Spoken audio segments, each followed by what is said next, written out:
النهاردة توتوريال ميك اب شي جلام كولكشن هاري بوتر بارت 2 لميك اب سليذرين. النهاردة I'm super excited for this look لأن أنا لغاية دلوقتي مش عارفة أنا هعمل لوك إيه. نشتغل على اللوك مع بعض نشوف هنوصل لفين. أنا عايزة أعمل حاجة فانتسي وفي نفس الوقت جلام، I'm super excited for this look. خلينا نشوف هنعرف نوصل لللوك بأني شكل أو إيه اللي هنوصل له مع بعض. نلبس بقى الهيد باند من بيوتي فاكت.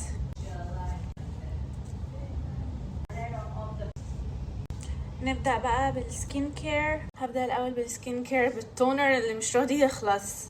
اوكي، امبارح استعملته قدامكم واستعملته الصبح امبارح برضو قبل ما اصور بالليل، والنهارده استعملته الصبح في السكين كير روتين بتاع الصبح، وهو دلوقتي في السكين كير قبل الميك اب بالليل. احنا ما زلنا الساعه بصور الساعه 2 الصبح واحدة الصبح والكلام ده، عشان ده الوقت الوحيد اللي انا اقدر اصور لكم فيه. مش هقعد اعيد نفسي كذا. احط التونر واجيلكم. just open my mina.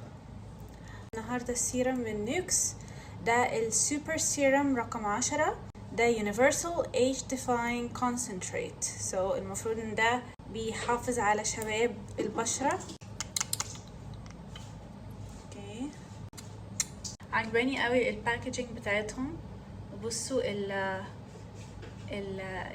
الكونسيستنسي بتاعته من جوه، كأن في زي كور صغيرة. حط بامب هنا بامب هنا للرقبة، عامل زي فيه حبيبات كده، تحسوا ان فيه حبيبات، بس بعدين الحبيبات دي كلها بتدوب في البشرة وبتديك جلو. واو. خلص يعني distributing it on my face and neck وارجع لكم. ريحته ثم ريحته ثم ريحته، oh my god، تحفة. دلوقتي مش هحط السيرم تحت العين، بس هحط كريم تحت العين. فهو ده من كلينيك سمارت كلينيكال ريبير. اوكي، تحفة بصراحة. شيل الخطوط اللي تحت العين، حسن ترطيبها جدا. دلوقتي لمرطب الوش هستعمل برضو من نيوكس، ده من نفس الكولكشن بتاع السيرم اللي انا استعملته. ده الفيرمينج باودري كريم. يعني الباودر ده بتحسي ان هو بينشف على مبدر، مش عارفه اشرح لكم ازاي، بس يعني ما بيبقاش ملزق على الوش. تحفه. وكمان بيشد البشرة، وكمان بيشيل لو في عندك اي خطوط او تجاعيد او whatever، فبتحافظي بيها على شبابك. زائد لو عندك شوية حاجات بتبان كده، خطوط صغيرة، لو وظفتي عليه هيشيلهم لك او هيخففهم لك شوية.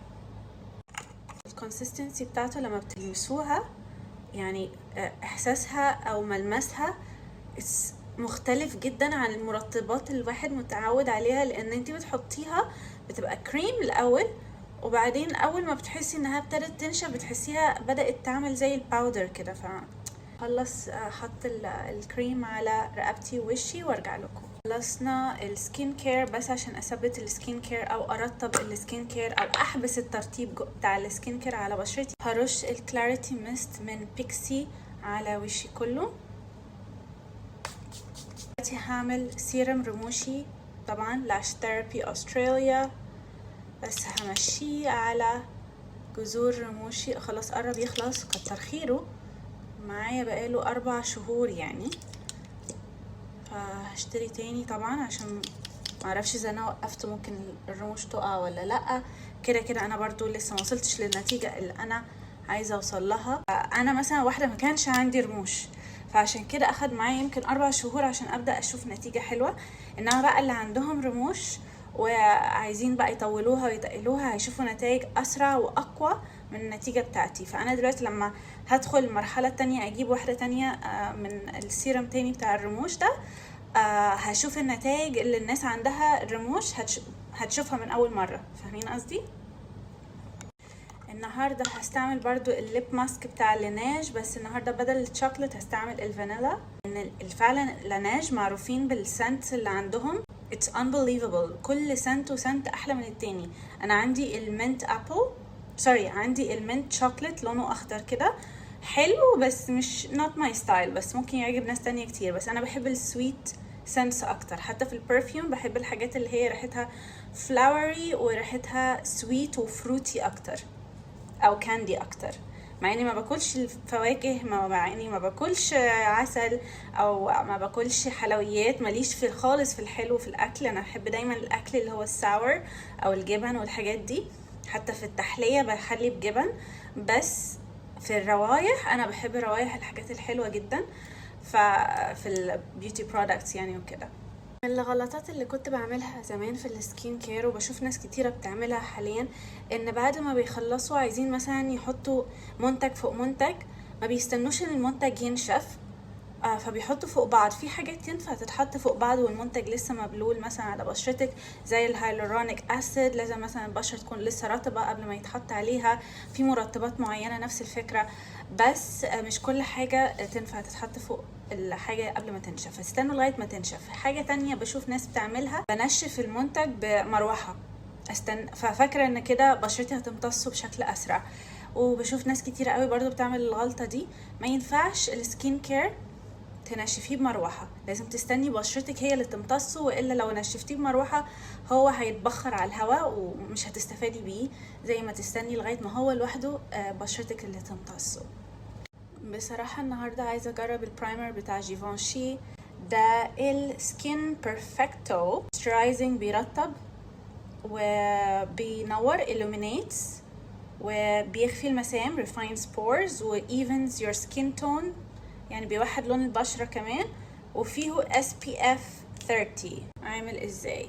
هو زي الكوشن فاونديشن والحاجات الكوشن دي، بصراحة احلى كوشن فاونديشن استعملته في حياتي بتاع لانكوم. خلص من عندي بس انا عايزة اشتريه تاني، فانا شايلاه في السلة بتاعت الحاجات اللي خلصت، وكل ما ابقى عايزة اشتري حاجات مثلا خالصة من عندي اشوف ايه اللي موجود في السلة واشتري منها. فحاليا انا ضفت بتاع لانكوم فيه لانه خلص من كتر ما انا بحبه، تحفه. اي كوشن برودكت بيبقى عامل زي الجلد على البشره، وبالذات بقى لو براند محترم، يعني فاهمين ازاي؟ فهو دلوقتي انا ماي جاد احساسه على البشره غير تمام. بصوا الجلو. اوكي، ايه رايكم النهارده؟ الاضاءه احلى صح؟ لان مش منوره انوار كتير. كل ما بنور انوار كتير بيشيل من شكل جلدي، فبتحسوا ان البشرة مش شايفين الجلد لما كل ما يكون في اضاءة اكتر. بشرتي ومسامي والميك اب بشكل اوضح، الفاونديشن والجلو والحاجات دي بشكل بصوا الجلو، بصوا الراديانس، واو. لوك النهاردة هستعمل له الايز دروبلت بتاع فانتي، زي برضو جلو. هدمجه بس كده بصوابعي، الفرشة او السبونج بتمتصه، وانا بشرتي ما بتستفادش بالاكشوال ريزلت اللي المفروض اخده منه. فاونديشن النهارده هيكون فاونديشن لانكوم اللي هو كير اند جلو، يعني هو فيه سكين كير وفيه كمان يعني حاجات بتعتني ببشرتك زائد بيدي جلو. هنحط 2 pumps I think it's more than enough. طولي بقى الشيد ماتش مع رقبتي، هتشوفوا اللون ماتشنج ازاي، عكس الفاونديشن بتاع امبارح في اللوك بتاع ريفن كلا.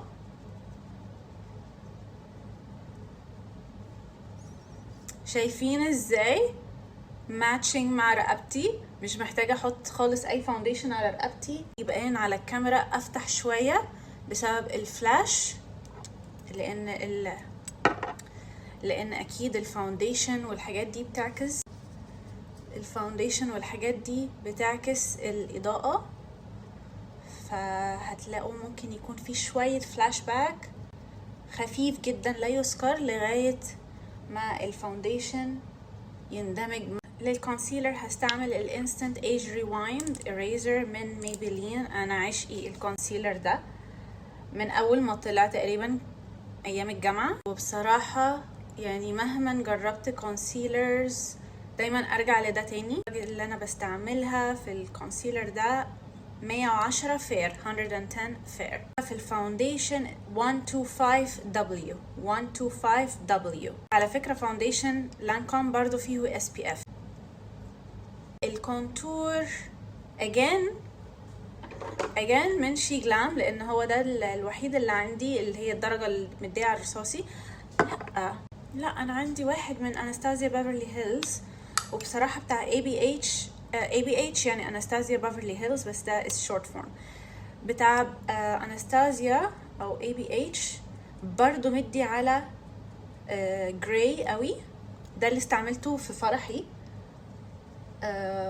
وكل ما يخلص من عندي لازم اشتريه. بصوا بيعمل شادو ازاي.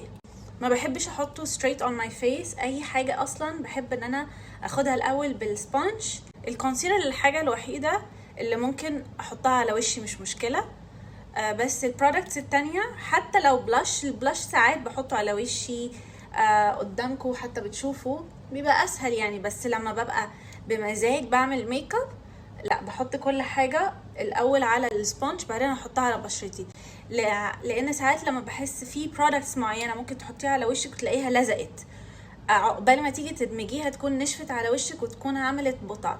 فعلشان بس الواحد يبقى في غنى عن الموضوع ده، افضل لو انتي ضامنه المنتج اوكي حطيه على وشك على طول، بس لو مش ضامناه افضل تحطيه على طول على البيوتي سبونج وهيديلك فينش احلى بكتير.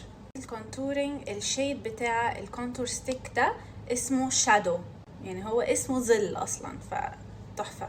زي ما قلت لكم امبارح ان انا هستعمل في الفيديو بتاع النهارده البرونزر بتاع هدى بيوتي، وممكن تستعملي كونتور بس برضو الشيد بتاعه it's a bit warm to be a contour. الكونتور لازم يبقى cool، فهناخد I think it's a bit too much. ليه بقول لكم ناخد على السبونج ما تحطش على وشنا على طول؟ اولا لان you can control قد ايه هتحطي على وشك، وقتها تقدري تزودي زي ما تحبي، يعني you can build up as you go، فوقتها كده الابليكيشن هيكون more flawless. اوكي هديله كده ليفت. كلموني عن جمال البيز. بصوا الكونسيلر لغايه دلوقتي مخططش تحت عينيا مع ان انا لسه ما ثبتوش يعني. دلوقتي البلاش والهايلايت هيكونوا من شارلوت تيلبري لان انا عايزه the most glowiest blush and highlighter combo. الشيد بتاع البلاش هو I think pinkasm. الشيد بتاع البلاش اسمه pinkasm والشيد بتاع الهايلايتر اسمه spotlight. اوكي مشكلتي مع شارلوت هي الابليكيتر لان بحس انها بتشرب كمية برودكت ما بستفادش بيها بسبب انها اتشفطت من السبونج نفسها. على فكرة انا ما دوستش تاني ده، يعني مثلا اللي كان موجود في السبونج ده حاليا من استعمالي الاخير ليها يمكن من شهر، لان بقفل الكاب وبيبقى لسه في موجود على السبونج هنا product، ف I did not twist it to get more product out. في product كتير قوي على الواند، فالحلو فيه ان هو buildable طبعا، والبيجمنت بتاعه تحفة. اوكي ده برضو موجود على السبونج من المرة اللي فاتت. blend blend blend blend. طبعا ما ينفعش اكون مريم جورج من غير الهايلايت بتاعي. نثبت بقى الكريم برودكتس بالباودر برودكتس. هنثبت بقى باللورا ميرسيه. زي ما انتوا عارفين ان انا ما بثبتش all of my face، انا بثبت فقط تحت العين ومثلا اماكن معينه علشان ما تبانش انها كانها عرقانه او حاجه، علشان افضل محتفظه بالجلو على كامل وشي. وبعدين اثبت الميك اب كله حتى لو ما حطيتش باودر مثلا على اماكن معينه هثبته بالسيتنج سبراي، فمش هيتحرك من مكانه حتى لو مش حاطه عليه باودر، بس هيفضل جلوي ومحتفظ بالجلو بتاع الكريم او الليكويد برودكتس. اوكي عشان يفضل باين ان هو جلد ومش مبدر وكيكي والكلام ده كله. الباودر على الباودر باف، tapping off the excess on our hand. مش هنيجي على المنطقة الهايلايتر والجلو، ان انا عايزة اطفي المنطقة دي علشان اعرف ارسم عليها بالقلم، لان المنطقة كلها مبلولة فالقلم مش هيمشي. في الاوقات اللي زي دي اللي انا ما بثبتش وشي كامل بالباودر بستعمل باودر باف صغيرة، انما لو انا هثبت بقى وشي كله بستعمل باودر باف. بصوا كبيرة قد ايه، anyway فانا بستعمل ده علشان البريسيشن، الحجم الصغير ده بيساعدني ان انا اتحكم اكتر في البليسمنت بتاعه الباودر على وشي. بس زي ما قلت لكم انا المنطقه اللي بسيبها زي ما هي، ما بحطش عليها باودر، هي المنطقه اللي هنا دي كده علشان تفضل محتفظه بالجلو، زائد انه يبان ان هو سكين ويبان جلدك، فما يبانش ان انتي عامله ميك اب اوفر. بصوا البيز ممكن تستعمليه في النو ميك اب، بس تعملي البيز زي ده كده، بس مثلا بدل ما تستعملي فاونديشن تستعملي تنت مثلا او حاجه، او ممكن مثلا ما تستعمليش فاونديشن، تستعملي بس كونسيلر لتحت العين والكونتور وشويه برونزاج او شويه بلاش او تنت وذاتس ات. ما تحطيش حتى فاونديشن تنت او تنت البشره او حاجه لو بشرتك حلوه مش محتاجه ان انت تخفي اي حاجه فيها. ده اللي بعمله عامه في النو ميك اب بتاعي، نفس الستبس دي كلها بس من غير الفاونديشن. ما بحطش لا تنت ولا بحط فاونديشن، بس هو البلاش مع شويه كونتور مع شويه كونسيلر اللي تحت العين عشان تنور عينيا وتخليني باينه فريش وصاحيه ومصحصحه يعني. فذاتس وات اي دو. بثبت، بعمل باودر في نص النوز او المناخير، ما بعملش باودر في هنا في الحته دي او في الحته دي لان انا حاطه هايلايتس في الحته دي، فمش عايزه ابوظ الهايلايتس وعايزه برضو يفضلوا محتفظين بشكل السكين اللي فيه. انا بشرح لكم كل حاجه بالتفصيل الممل، عشان كده التوتوريالز بتبقى طويله، بس انا علشان عندي ضمير بحب اديكم كل التيبس والاسرار اللي في الميك اب اللي تخليكم توصلوا للنتيجه في ميك اب حلو قوي. فاهمين ازاي؟ دلوقتي بقى قبل ما اعمل سيتنج سبراي، لو عايزه اعمل باودر برونزر او باودر بلاش اي جو اهيد، بس انا النهارده مش هعمل لا باودر بلاش ولا باودر برونزر، هثبت على طول. الباودر الوحيد اللي استعملته كان الترانسلوسنت باودر اللوز باودر بتاع لورا مارسيال، وده اللي فعلا انا بعمله في النو ميك اب.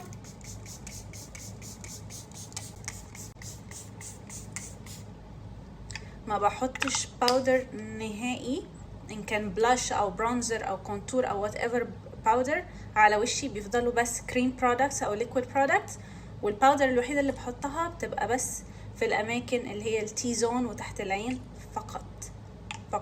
It's about that base, no trouble. I'm all about that base, about that base, no trouble. بصوا السكين، احدثكم عن الجلوي سكين. التصوير الظالم، جمال البيز اللي انا عاملاه، how natural it looks like.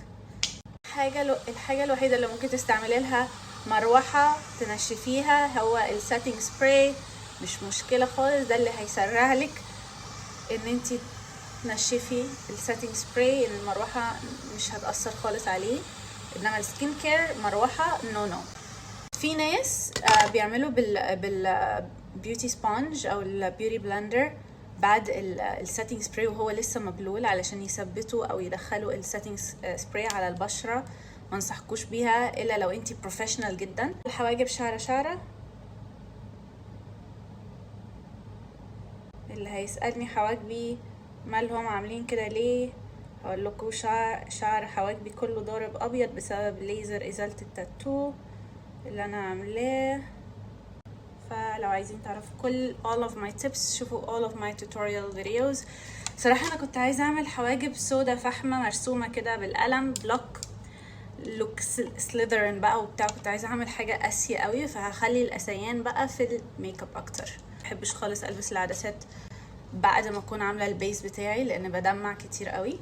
العدسه اللي انا لابساها حاليا دي هي اسمها ايكونيك براون، فانا هغيرها بالجلام جرين. زي ما انتوا عارفين انا بحب اطول حواجبي لتحت لان دي رسمه حواجبي الطبيعيه قبل ما اتهب في دماغي واروح اعمل تاتو. معرفش رحت عملت تاتو ليه، كان كل الناس بتعمل تاتو فانا قلت عايزه برضو اعمل تاتو لحواجبي، كل الناس عماله تعمل اشمعنى انا؟ فما كنتش بفهم ان الناس ما عندهاش شعر حواجب، عشان كده كانوا بيروحوا يعملوا تاتو علشان ما كانش عندهم شعر حواجب. فانا زي الهبله شعر حواجبي كانوا قد كده تخني كده، رحت عملت تاتو. اللي هو ايه الهبل ده يعني؟ عارفين طبعا شايفين شعر حواجبي عامل ازاي، لولا ان هو ضارب ابيض ما كنتش هرسمه بالمنظر ده.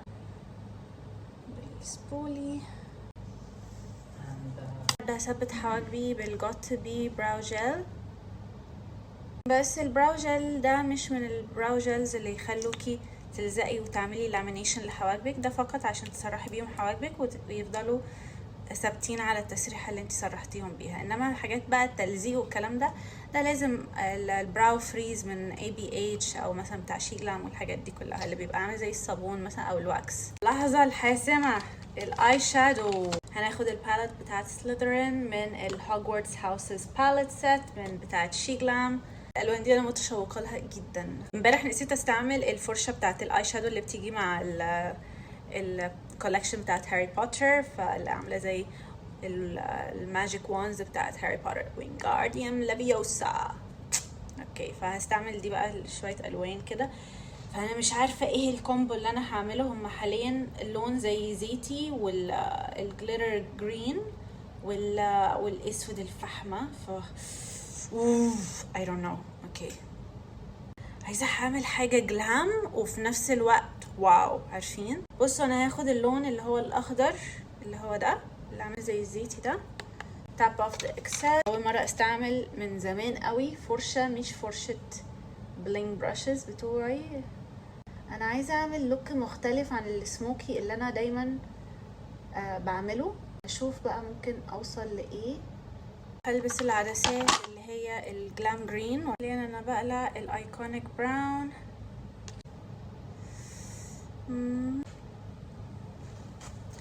بسرعة. عايزه اعمل لوك الحيه السنيك. قاعده بقول لكم مش عايزه اعمل الشادو التقليدي بتاعي. I think ان انا معرفتش اتخطى الموضوع. حاجه مختلفه، يعني هنعمل حاجه مختلفه. ايه هي؟ مش عارفه، بس هنعملها.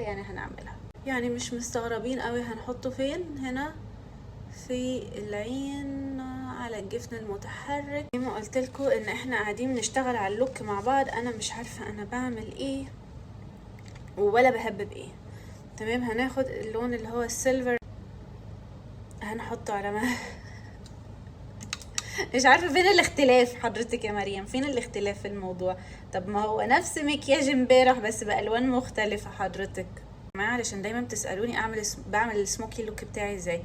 هو دي الطريقه بس بالوان مختلفه. نحط شويه تحت البراو بون. الحركه دي ما عملتهاش من 2008. هي انجل براش. اوكي، ربنا يستر. وهنختم، مش هنسحب، هيكون بفعل زي الختم كده او الطبطبه. هنرسم الايلاينر بتاعنا. عايزه اقول لكم ان الاي شادو الاسود بهدل لي الدنيا، بقى نازل تحت العين. شايفين الخط ده؟ بالكومباكت باودر بتاعت شارلوت تيلبري نوعا ما قدرت اصلح اللي تحت العين. حاجه مستفزه. دايما انسى انا ليه بطلت اعمل ايلاينر بالاي شادو بسبب الموضوع ده. مهما انفض مش عارفه ليه الاسود دايما بيحصل معاه كده. ايلاينر اسود تحت العين كمان. اوكي، بالاي شادو، وبعدين هنحط عليه جليتر اخضر. اوكي، ممكن ما امسكهمش ببعض واسيبها بس مفتوحه كده زي ديل السمكه. الايلاينر، يعني ايه الصدفه دي ان توارد الافكار ان مامي ترسم لك نفس الايلاينر، فتحه الايلاينر اللي انا كنت عاملاها امبارح؟ ايه الصدفه القمر دي؟ يعني مامي ما شافتش طبعا الفيديوهات دي لان انا لسه ما منتجتهاش وما نزلتهاش. يعني ازاي كده؟ ازاي يجيلها نفس فكره الرسمه بتاعت الايلاينر؟ ايوه. هاي يا لولو. دانيالا كم سي هاي. دانيالا سي هاي. هاي يا بس هحط لك ايلاينر انت كمان دلوقتي. مامي حطت لك عشان انت اللي رحت لها الاول. انت ما كنتيش لسه رحتي لمامي. مامي هتستلمك دلوقتي اول ما تنزلي. خلصنا من الاسود السموكي. هنعمل ماسكارا من شيغلام. دي اللي لونها ابيض الجديد. دي مش ووتر بروف فبتتمسح بسهوله. وبما اننا الساعه 2 الصبح وانا محتاجه لما اجي امسح الميك اب ده يتمسح مني يعني بكل سهوله من غير ما يقرفني. واصلا الماسكارا دي جميله جدا يعني، وسوادها فاحم. ما بعرفش احط ماسكارا والكاميرا شغاله بقعد اعمل وشوش غريبة يعني ببقي وبتاع، فعشان اخد راحتي. حطيت الماسكارا. هستعمل رموش من كيس، اللون الاسم اسمه او الستايل اسمه بومبادور. ده البلو اوت كولكشن من كيس. هستعمل الجلو بتاعهم علشان مش عايزه جلو قوي قوي، لان الجلو بتاع شي جلام بيفضل ماسك على رموشي وقت طويل، ولما باجي افكه بحاول افكه بشيل رموشي معاها، وانا مش ناقصه يعني رموشي دي مش لاقياها في الارض، ده انا قاعده بحط لها سيرم قد كده علشان تطول. والجلو بتاع كيس يعني حلو، بيتشال بكل سهوله من العيون، لانه مش واتر بروف او حاجه. ان هما انا محتاجه رموش يبقوا دراماتيك، بس في نفس الوقت ما يبقوش طوال قوي علشان ما يداروش الاي شادو الاخضر واللوك اللي انا عاملاه. هركب الرموش وارجع لكم. وانا قاعده دلوقتي افتكرت ان انا في ترانزيشنات ما اتعملتش وانا قاعده معاكم. نسيت ان انا كنت قاعده بعمل شبه ترانزيشن ميك اب توتوريال على تيك توك. يا دي الخيبه يا دي الخيبه يا دي الخيبه، مش عارفه هعمل ايه في نفسي، مش عارفه، نسيت I completely forgot. انتوا عارفين بقى الحظ ايه؟ ان انا مضطره ان انا اعمل كل اللي انا عملت الميك اب ده بعد ما هخلص معاكم واقفل واصور اللوك الاخير في الترانزيشن. همسح الميك اب واعيده من اول وجديد علشان التوتوريال بتاع التيك توك. او ماي جاد، هتقولوا لي مش هينفع مثلا تاخدي مقتطفات من الفيديو هنا وتحطيه في الفيديو بتاع التيك توك. هقول لكم ما ينفعش، لان ده كان زي سيناريو بيتقال مع كل منتج بعمله، بقى في كلام بيتقال. انا دلوقتي بحط الهايلايتر بتاع فانتي بيوتي اللي هو اللون الذهبي، بما ان احنا الشيدز كلها اللي احنا عاملينها جرين ويالو والكلام ده كله، فيمشي مع البتاع ده.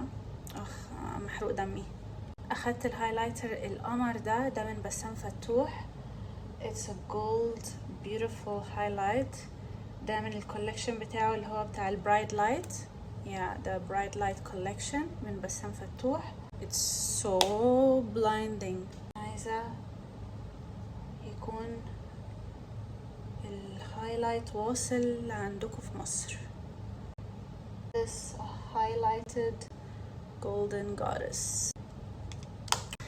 الشفايف قلم كحل الروزابيلا.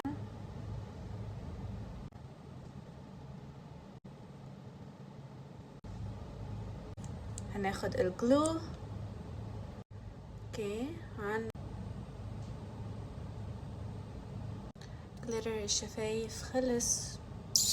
البس الباروكه الصفراء ولا لا؟ لان انا كنت مقرره من البدايه البس الباروكه الصفراء، بس علشان طبعا مالفوي ودرايكو والكلام ده فهم من Slytherin and they're blonde and almost everyone in Slytherin was blonde طبعا except Tom Riddle, his hair was like brown and stuff. وفي ناس اكيد كتير شعرهم اسود، بس المعروفين اكتر في House of Slytherin they were blonde. I don't know if I should go with that او لا, so let me see. I'll get back to you.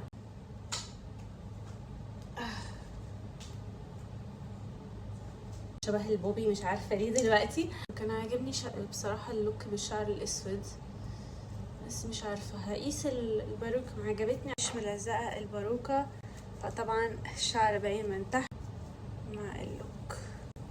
بس انا علشان عايزه مالفوي، عارفين براتس دول قوي يعني.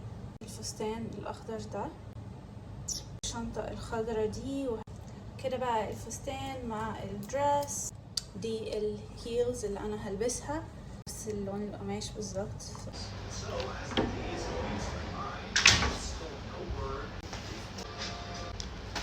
Nothing scares me anymore. 1, 2, 3, 4. Kiss me hard before you go. Summertime sadness.